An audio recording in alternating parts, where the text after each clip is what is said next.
We're good? Yeah, good. Okay. And testing 1, 2, 3, testing 1, 2, 3, and just count down from 10.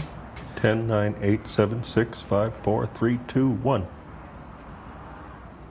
All right. I think that sounds good. Why don't we just start by saying your name and also spelling it, even though that's kind of a silly thing. Okay. So, because if you get text and you get audio separated, then okay. Nobody knows who you are in 100 years. Okay. This is Michael Lynch, Michael Lynch. This is the 4S meeting on October, 11th, 2013. Indeed it is. And we're sitting here, and we're at the Town and Country Hotel in San Diego, where it was the only time we've ever met twice in the same place. Uh-huh. Not only in the same city, but actually in the same hotel. Uh-huh. So we're happy to be here. And Mike Lynch is a former president of the 4S, and Do you remember what years that was? 2008, 2009, it would be a guess, or 2007, 2008? it was Rotterdam and Washington, right? Yeah, I remember that. Let's Yeah. go 2008, 2009. Okay. And then I will editorialize that he was one of the best. Well, thank you very much, Wes. My own opinion. But I think we're here today to talk a little bit broader than 2008, 2009. And maybe you could just start out by giving a little bit about your career and Okay. how you started out, and maybe how you got into interest in science. Okay. I'll try to make that fairly brief. I started out at Cornell University, where I now work as an undergraduate in the late 1960s, and started out in biology, but found it not to my liking at the time, memorizing long taxonomies and things of that sort. And it was the late 60s, very interesting time. Sociology was a very seemingly relevant topic, and I was in the state part of Cornell, a state-funded part, and I became a rural sociology major my last few years there. Where are you from, actually? I'm from upstate New York. I was born in Indiana, but only for my first 2 years, and grew up in upstate New York and in various places. My father taught high school and then later college in English. I had a state regents scholarship, so going to Cornell in the state-funded part of the school was affordable. I have 6 brothers and sisters, so we were spread rather thin in the endowment for college. I then was not a great undergraduate student, to put things mildly, but went on to graduate school at SUNY Binghamton for a little while in sociology and found that awful. I was working as a research assistant in quantitative sociology and finding it not to my liking, very alienated from it for various reasons, partly immaturity, I think. But I ran into a professor who taught sociology of knowledge who recommended that I go on after completing the master's for a PhD at UC Irvine. Where were you at SUNY Binghamton, State University of New York at Binghamton. And who was that? Well, it later became a pretty well-known sociology department, but the person who was influential for me was, I think, dropped out of academia shortly after that. His name was Lynn Miller. He recommended I go to Irvine, which was a school of social sciences without departments, everything from economics to geography in one school. The course structure was very fluid, very open, and the graduate program was also very almost anarchic. You basically formed a committee and did a dissertation, and there were no structured field exams or anything like that, sort of like the English PhD programs in a way. So I went there and on a recommendation that I look into ethnomethodology, which I'd never heard of, and At the time I arrived at, there was a fellow named Harvey Sachs, who S-A-C-K-S, who actually founded a subfield called conversation analysis, along with some colleagues. And Harold Garfinkel, the founder of ethnomethodology, was teaching there for the year. He normally taught at UCLA, and I caught on with him and his classes. We had a very fractious relationship over the years, but he was also very fascinating, very hard to understand, challenging, and interested in kind of critically and innovatively looking into social science at a time when sociology particularly was being widely questioned and reconfigured to some extent. And it was through the study of ethnomethodology I took an interest in, largely with another person at UCLA after I started going to UCLA for classes, Melvin Pollner. I got very interested in a phenomenon he called reality disjunctures. That is, occasions in either organizational life, like the courts, or daily life, where people cannot reconcile distinct accounts of some phenomenon. And it can be something as mundane as in traffic court, where a policeman who makes an arrest claims that a car was driving 60 miles an hour, and the driver claims it was only 45, and then they reconcile it in mundane sorts of ways, like the speedometer was broken, somebody was lying, that kind of a thing. And I was kind of interested in the sciences, partly because of my background in biology, and my older brother was very interested in the sciences and mathematics.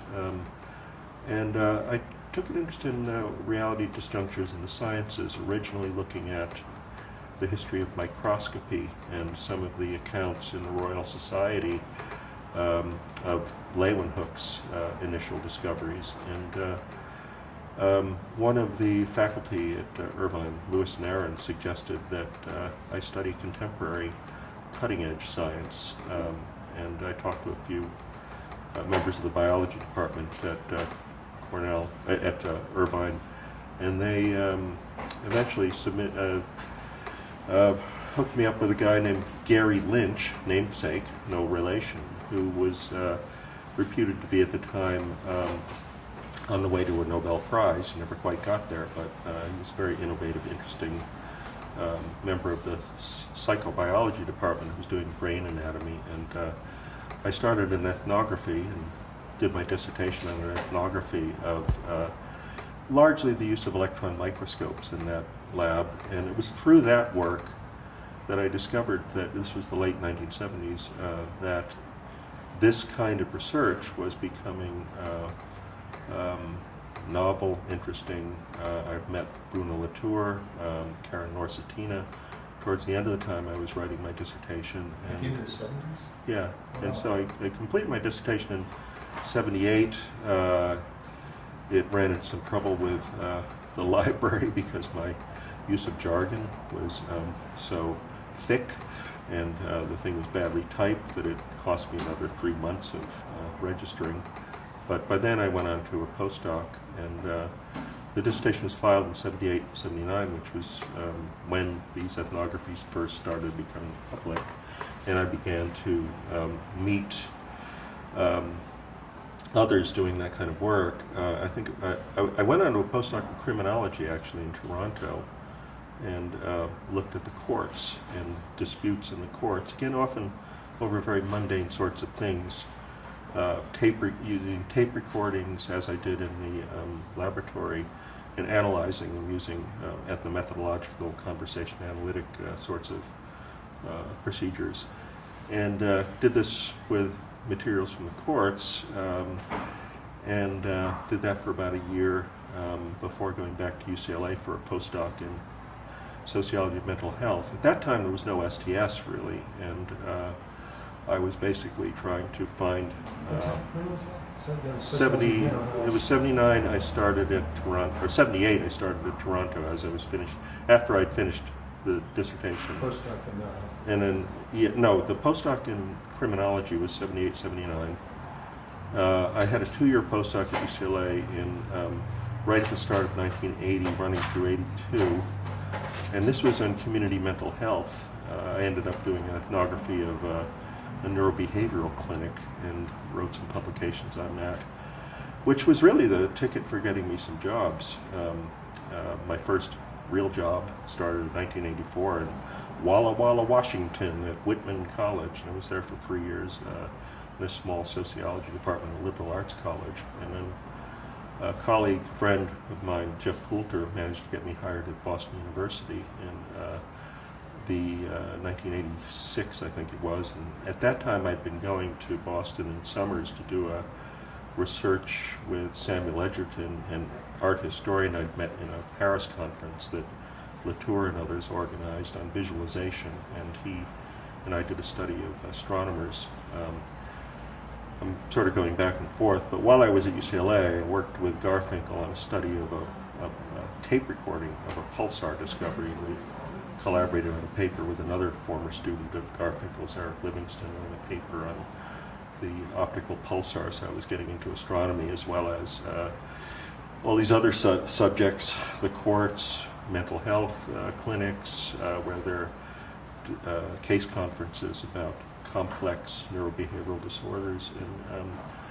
But after Whitman College and Boston University, my career kind of stabilized in the social studies of science / ethnomethodology. And I was there for 6 years, including a year at San Diego, UCSD, where I did a replacement teaching for Steve Chapin and got to know Steve very well. Even he was around even though he was on sabbatical. And got, during that time, got more integrated in the STS circles. And what year was that? You were teaching for Steve Chapin? 1991, 92, and I was at Boston University. I left there a year later, 2 years later, 1993, for Brunel University, an engineering school in the outskirts of London. I had a unfortunate experience with tenure at Boston University. I think honestly, I think this could go on for like 3 or 4 hours. Yeah, it could. Really. Yeah. Okay. But we could maybe do a little bit later in the afternoon or something. Yeah. But I think it's worth historical, because it was kind of a famous incident with a gentleman at Boston University. Yeah, John Silber. Yeah. I think it's worth mentioning. Yeah. He personally would oversee tenure cases in departments where he had an interest in.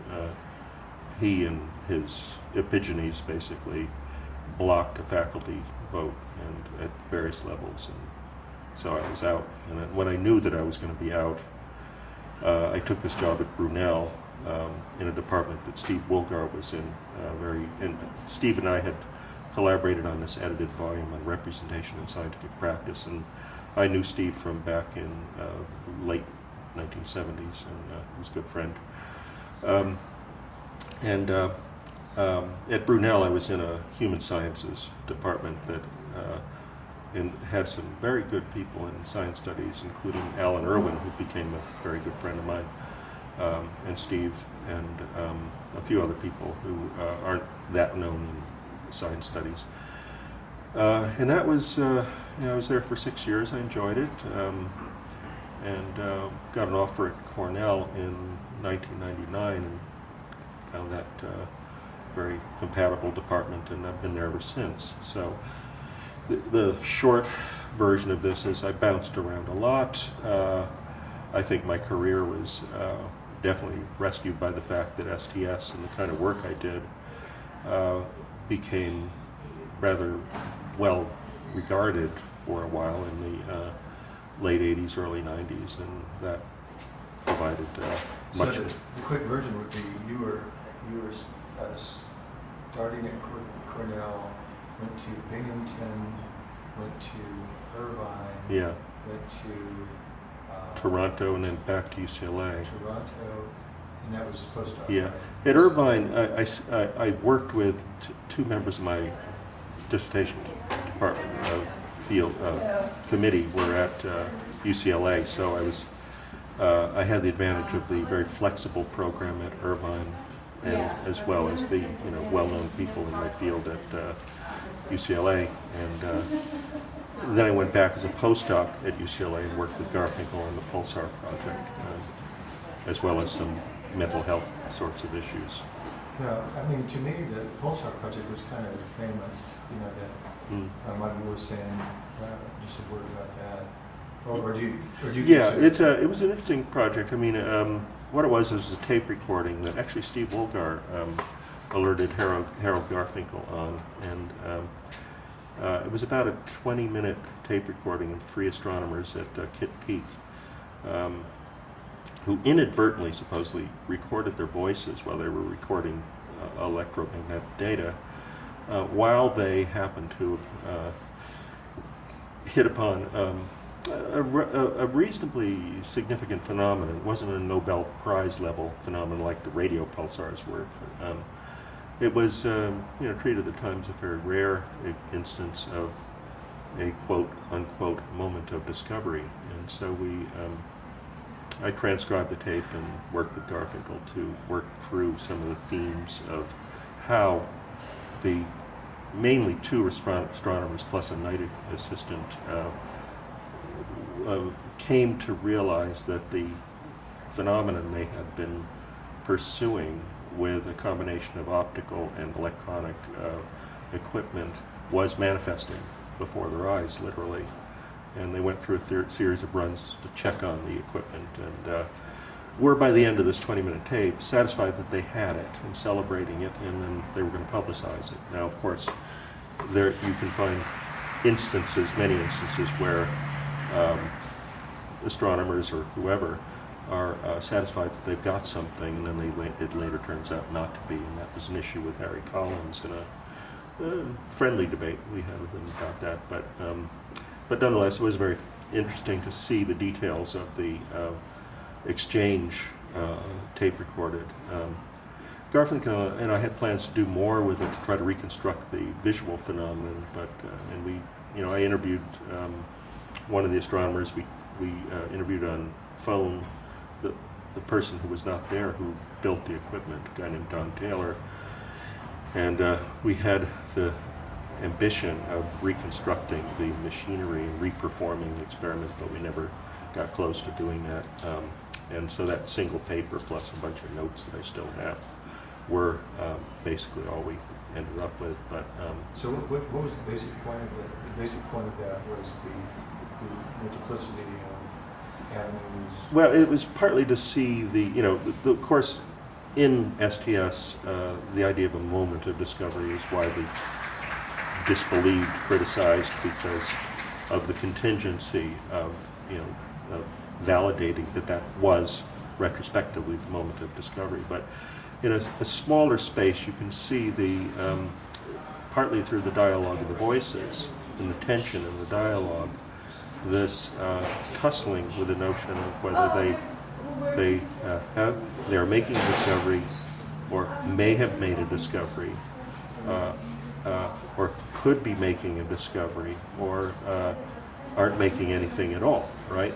This comes out in the dialogue between these guys, and if you look at the sort of the modalities of the references in the exchange between the two of them, it gives you a good, vivid sense of that dialectic, if you like. It's a dialogic phenomenon. And what was the debate with you and Harry Collins? Well, Harry pointed out, and quite rightly, that that if you spend a lot of time with scientists in labs, you will find, as I did one day, walking into this biology lab that I studied for my dissertation, that the thing they thought they had nailed down the day before turned out to be nothing, right? So Harry pointed out that this 20-minute tape could have given us what was not a discovery, but what they thought was a discovery, right?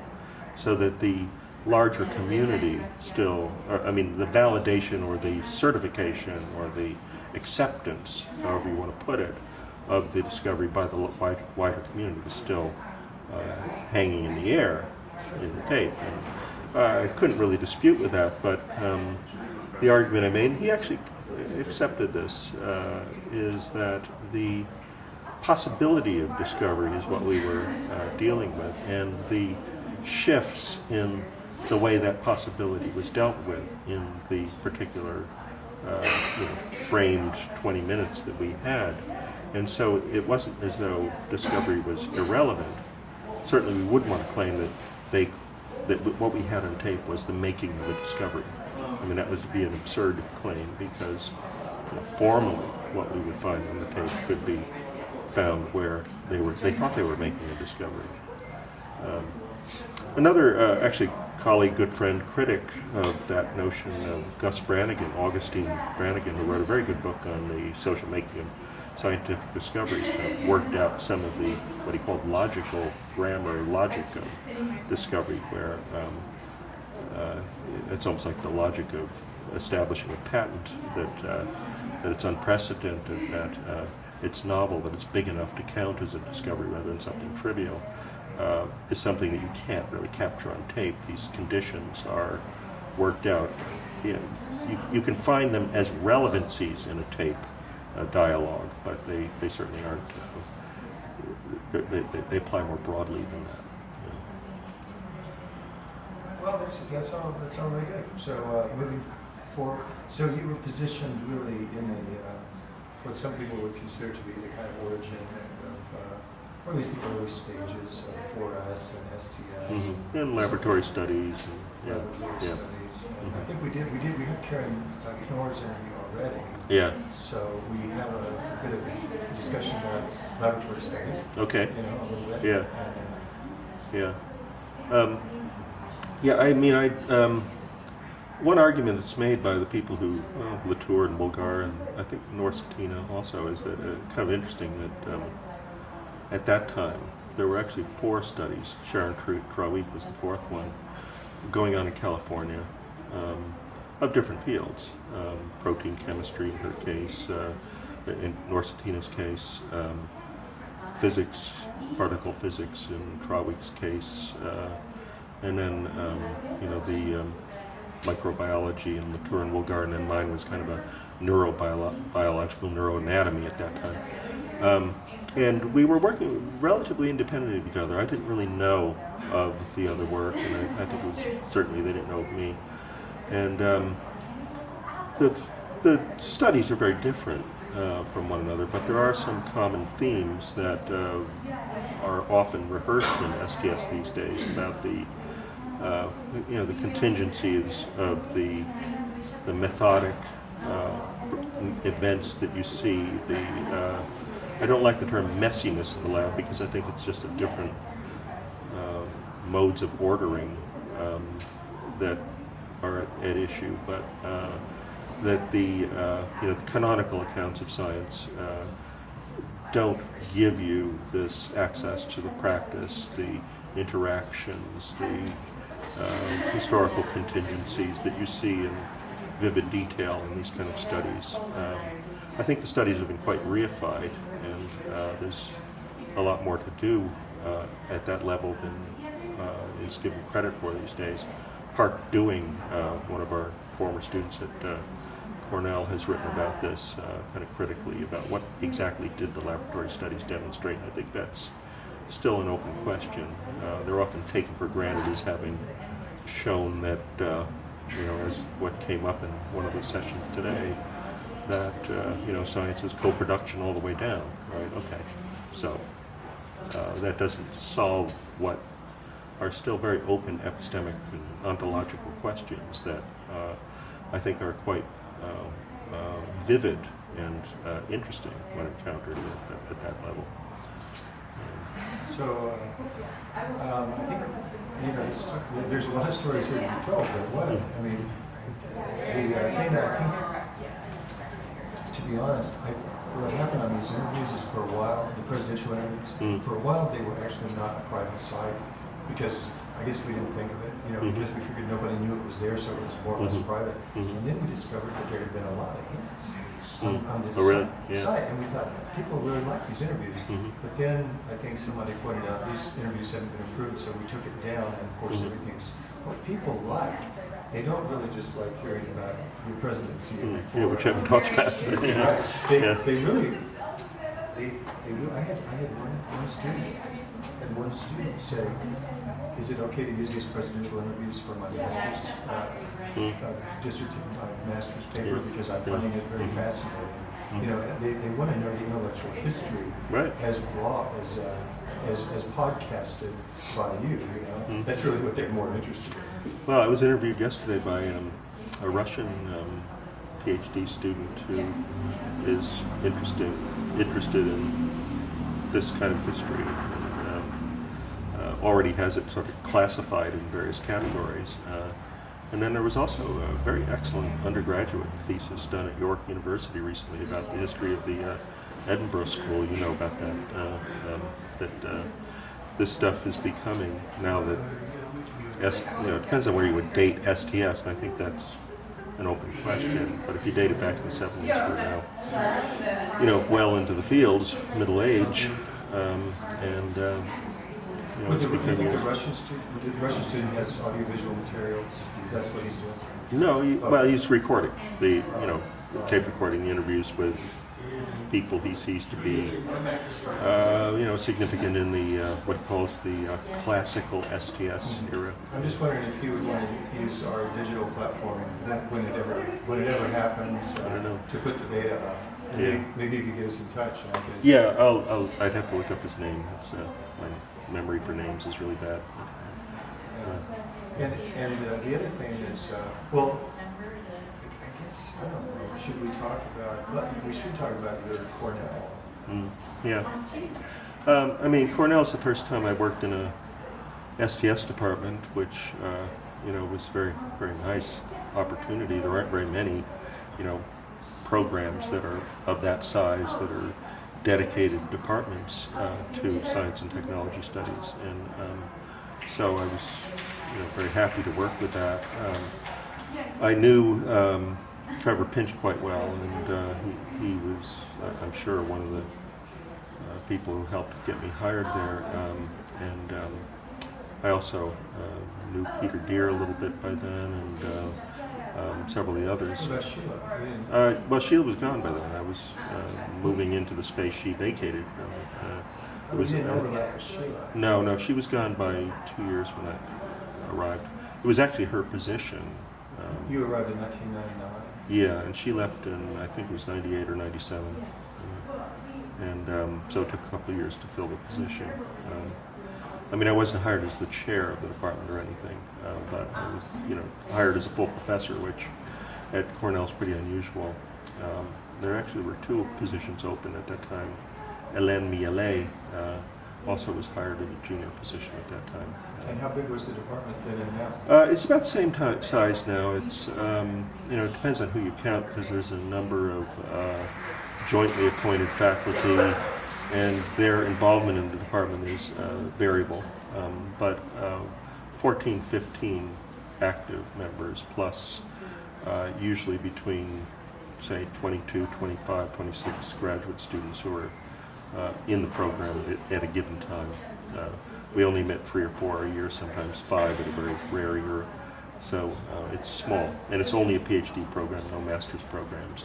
And then we have 2 undergraduate majors, one in, a big one in biology and society, shared with a lot of departments, but administered through Cornell, and then a small STS undergraduate program that we solely administer. But the biology and society program is very important for keeping us in good stead with the administration and our teaching loads and that kind of thing. That you met other departments, other students from other departments? Well, it's a major, right? But the courses they take include a large swath of biology courses that could almost qualify them for pre-med. They have to take some other courses for pre-med to qualify for applications to med school. And then they also take a range of social science courses, a lot of both required and elective courses, but we have some of the key requirements, plus we administer it through the department. So it's kind of our course, even though multiple departments are involved. The STS major.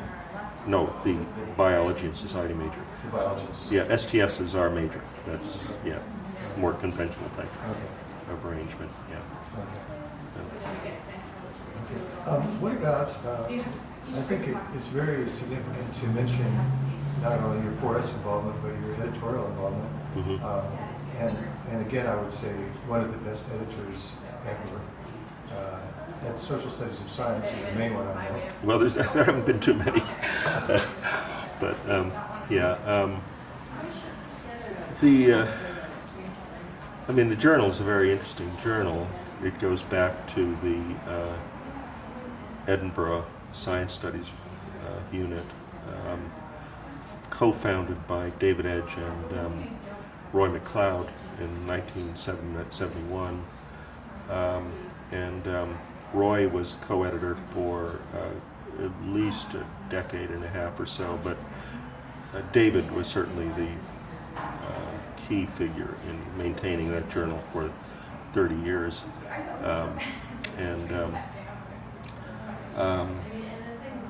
think I met David at a 4S conference in the early 80s, when at Ghent might have been the first time I met him. Okay. It was, I don't know if East existed then, but it was a 4S conference that met in Ghent, Belgium, sometime in the early 1980s. I think that may be the first time I met David. We became good friends. I mean, David was a very endearing person. He had a very wide-ranging network of people he worked with, and I think he liked some of the reviews I wrote of papers, and it was when I was at Boston University in the late 80s, early 90s that he invited me to be a collaborating editor, and I took that very seriously and found it to be rewarding in a funny sort of way to help usually junior authors work through drafts that were rough and try to put them in shape. And it's something I did with my own work because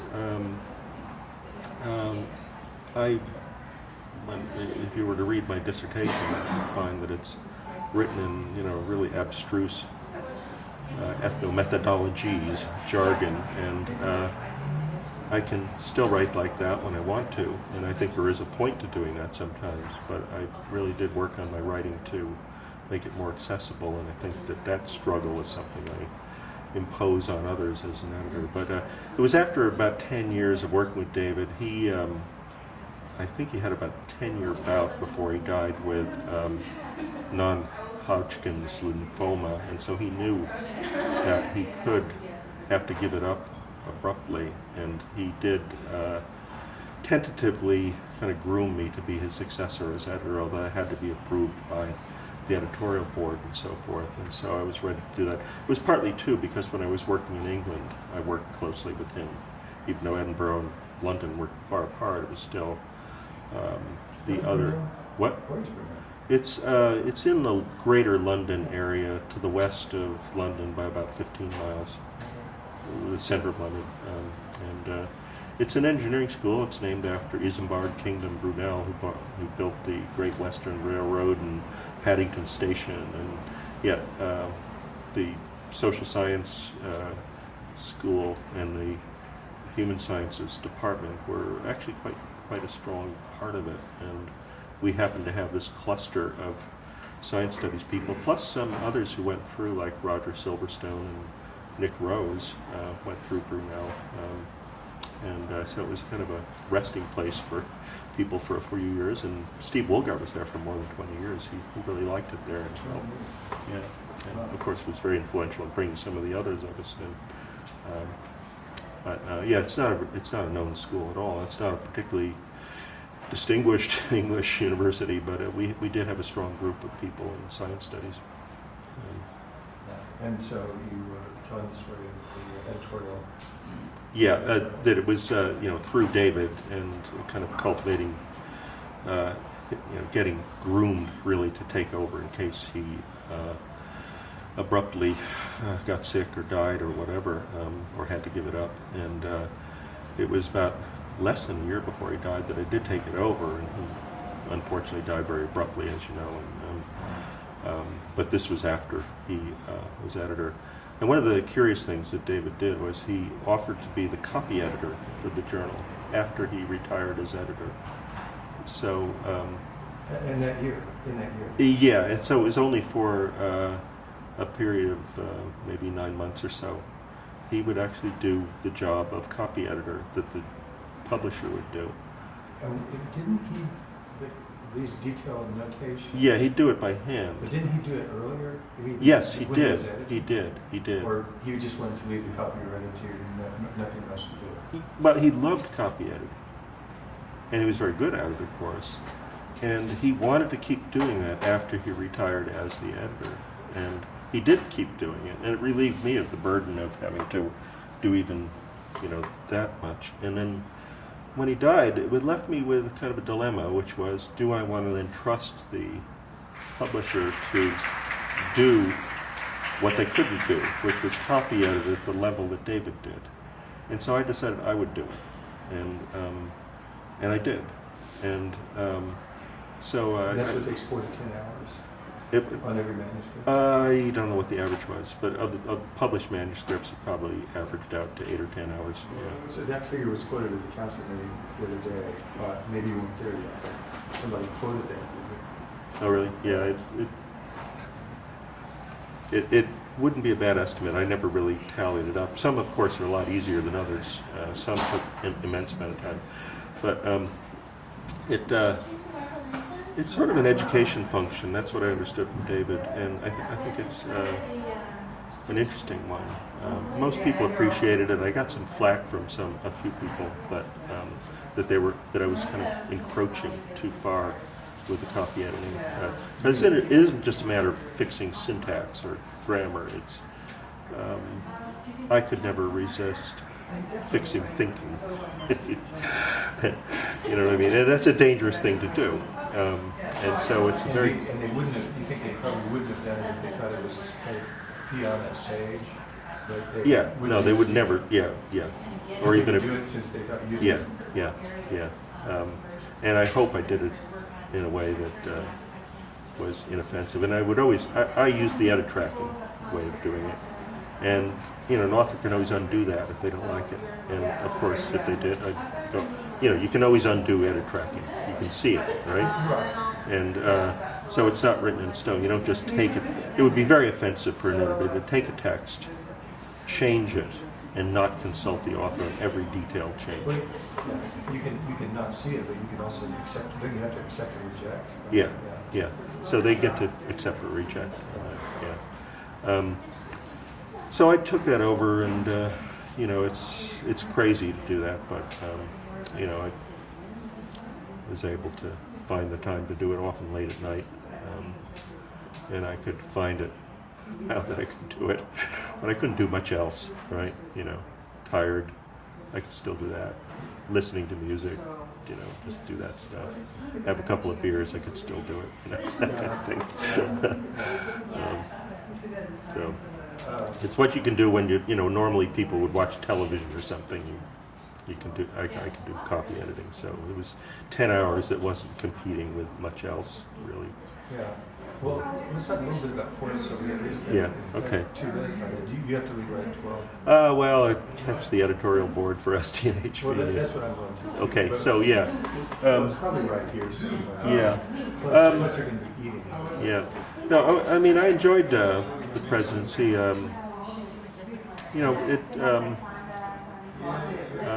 Partly because you were so helpful that it was a fairly light burden. We had a few issues. The working out the financial arrangements at Rotterdam was tricky. Fortunately, Roland Ball was a delight to deal with, and he's a very, very decent guy, and so we worked it out without too much fractiousness. Another issue was something I think is still a live issue, which is at that time our relationship to the History of Science Society was starting to degrade, and I think it's a picture of it's related to a larger problem, which is HSS and 4S have kind of gone in different directions, and the co-meetings we used to have with them were starting to, not be a regular thing, and so I tried to at least re-cement that relation a little bit. I don't think I succeeded too far, but partly because of my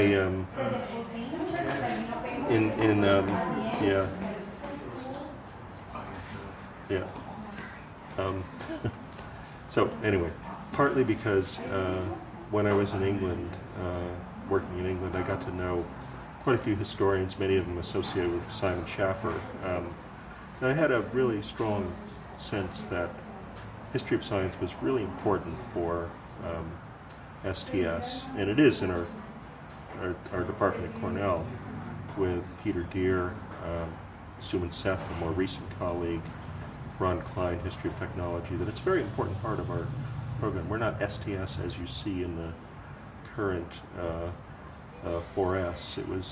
There's a lot of history. There used to be philosophy, which kind of disappeared from both places, but I think that's still important for STS. But I wanted to have that connection a little bit better. I also, I guess we started a new initiatives program that was,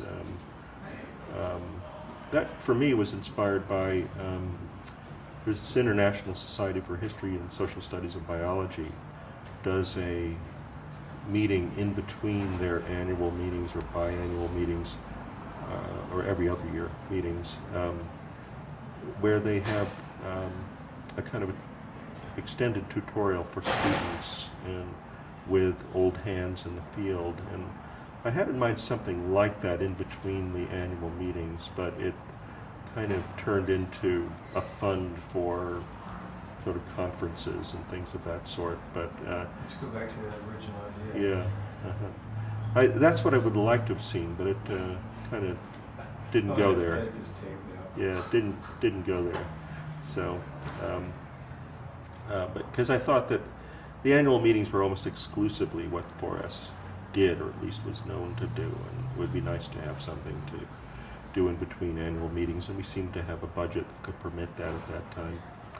And we still could do that. Yeah, yeah, there was some talk of that at the council. Well, how do you see 4S? Like you seem to have gone to the early Ghent meeting. I wasn't involved back then. But how do you see 4S sort of changing over the years, including before or after the presidency? Well, I think before my presidency and certainly afterwards, the impetus in 4S has been expansion. I don't just mean in numbers, because it goes up and down in terms of numbers, but expansion in terms of openness to fields. By that I mean disciplines, constituencies, geography, you name it. And so it's like, it's an open thing, and I can't really argue against that, but one of the things that I'd like to hold on to, I think it's hopeless, is that there would still be a sense of a unique impetus that makes 4S and not just a United Nations of disciplines and just a place to get together and talk about what you're doing. And I think it's gotten so that it's hard to know what STS is. I don't think that's necessarily a problem, but we talk as if there is an STS way of thinking, an STS way of analyzing things, but if you scratch the surface of that, there's not much there, right? And so when I first started with STS and with ethnomethodology, which has gone a different direction that I find myself indifferent to, the good bad old days were days of fractiousness, people attacking each other, really in some ways lively and hopeless debates, and it's exciting, and there was a lot of intellectual foment. And The fractiousness was yeah, yeah, the it was exciting thing. yeah, it was exciting Yeah. and engrossing, and I think a lot of people are glad that it's not like that anymore, and I think there's reason to be glad that it's not like that anymore. But Steve Chapin wrote this paper about hyper-professionalism some years ago, and I think that one of the things about the 4S that I like, and the sort of zombie party we did at 4S was partly to sustain this, is the roughness, the sense of novelty, of being new field, of being field in formation, just as the National Research Council calls it a discipline in formation, right? I think for me, personally, I think a number of people who have been involved in it a long time, professionalization's a danger. It becomes like, HSS in a way, which is very slick, nicely researched papers that, if you're not interested in a small topic, are extremely boring. I don't find that at 4S meetings, although unfortunately at the meetings I don't get to go to too many papers. But I suppose it's hard to resist that the field at a certain size and with a certain kind of openness will become kind of just a place to meet for whatever happens there. And then I guess intellectually, one thing that I would like to see more of is that the so-called micro-laboratory studies were not micro-sociology. They were studies that in a different way engaged with the central topics of philosophy of science. So you want to know about objectivity? Well, let's see how scientists working together with laboratory instruments produce phenomena, talk about phenomena, record them on paper, disseminate the paper, argue over possibilities and so forth. And I think that you engage those issues at a level that the philosophers talk about them in a more idealized and generalized way.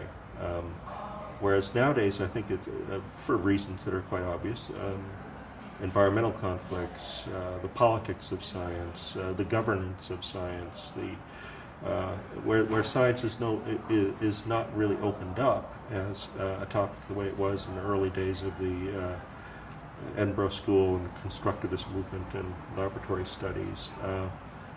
It's not really opened up. I mean, there's a different world of science that's at issue, science in the public sphere.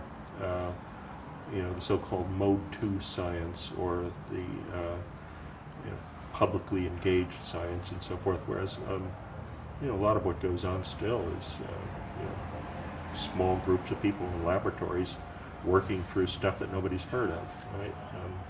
And even in those obscure places, they are still engaging with questions of, is it real? Is it an artifact? Is it something of significance to our field? I suppose nowadays, though, the question too is it of some, intellectual property value would of course be a consideration, but not necessarily. So I think that's not micro. It gets defined as micro. It's not micro because it's dealing with questions of language in the world, questions of novel things being brought into the public existence. And so I think that the so-called nature and content of science, as David Bloor called it, is now kind of buried in talk of big capital S science, or science and other institutions. It's sort of like the precondition, the Mertonian type of picture is sort of back in a different guise now in science studies, and I think that it could use some explosion. Like the picture of science, we sort of know what it is, and so Yeah. we're going to just find out what. But now we know as what it is through STS, right? And the students are reading, STS literature to find out about it. And I think that is something that we want to resist. Right. What it used to be is they would read the conventionalized scientific methods and Yeah. know what it is through that. Yeah, which are still around, and Right. you know, the journalistic accounts of science and so forth. Now we have the STS accounts of science that you can read about. Right? Yeah, but you're not really doing it to No, find out no. what the heck is going Yeah, on. yeah, which is hard to do, and you know requires engagement with, and I don't mean public engagement. I mean, you know, studying some field, struggling with it. It's hard. The last few years I've been doing a study of nanotechnology, and it's just impossible for me to grasp the kind of chemistry that's involved in that. So I have to do fairly superficial things with it. But you know, graduate students coming out today don't have much incentive to beat their heads against you know, physics, mathematics, or you know, biochemistry, to engage with the sorts of epistemic issues that are now treated as if you can get that from reading the STS literature. And I think that's where I would say, well, what exactly are you getting? A digested form of what science is, as if there's a uniform science, digested through the wisdom of STS, right? Yeah, when in fact we should. No, sorry, I'm going to give the question. Sure. Now. Yeah. Yeah. Go ahead. No, there is no such thing as science. Yeah. It's not. Yeah. It doesn't exist. Although we do use the Yeah. term. Yeah. All of us have to use these generalizations when we're talking, but the question is not taken too seriously and to not think you can build up from there, because you're building on, to steal a quote, a house of sand, a different type of house of sand. It's like, actually the whiskey tasting was actually interesting for this. It's like, you want to know what flowery notes are? You can't get that out of the literature. You got to taste it, you got to be tutored in it. And perhaps, I loved your talk. It was, you know, calling that whole thing into question. But, you know, that kind of cultivation of sense is, and it's not just cultivation of sense, it's cultivation of vocabulary, sense of vocabulary, and it's experiential, right? It has to be experiential. And so reading about science from the literature, if you've never done anything in a laboratory, even observed it, is never going to get you anywhere. Right? But when, you know, that's why we should have talked more about editing. I mean, you're kind of editing, not mine. Because in a sense, I mean, I think it's just interesting to see in what ways that you may have, you know, shaped. Yeah, that's an interesting question. I mean, to do a good job of that, though,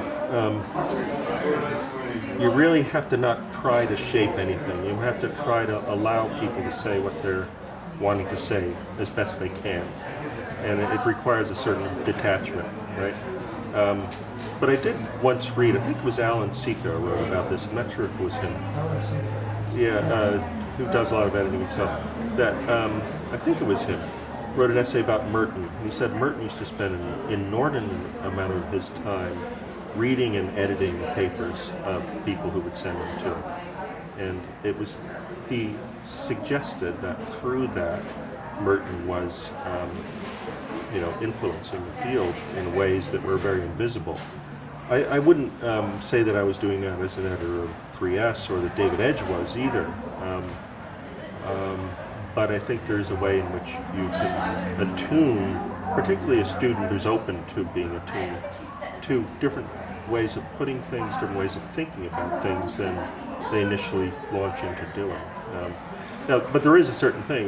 The reviewers are responsible for, you know, sort of bigger issues of like whether a paper seems to be going in a wrong-headed sort of way and so forth, whereas an editor is doing the finishing work. So, and you have to stay doing that, or you're really stepping on people's toes. But there is a way in which there is a kind of subtle, invisible influence being done that way. I think the field's too big for anybody in particular to have that kind of shape that Merton would with his network, because that was a small network. He was very influential at the time. But wait a second, the editor is also accepting and rejecting papers. Right, on the advice of others. On the advice of others, but Yeah. nonetheless there has to be a decision there. Yeah. And on those same set of reviews, one could have taken a different. Yeah, and also, of course, you're lining up the reviewers, and it's possible, if one were Machiavellian about it, to be an editor that really actively tries to shape things. I didn't try to do that, and I think it would be a losing proposition to try to do that.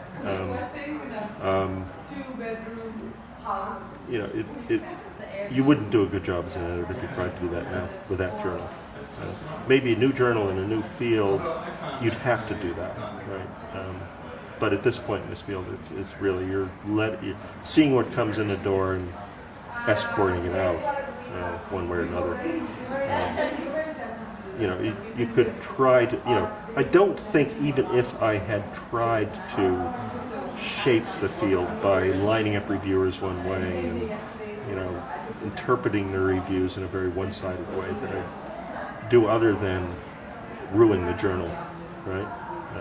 Do you think it could be something that you might have done? You might have done even though not consciously? That's always a possibility, but it's something that I consciously try not to do. Yeah.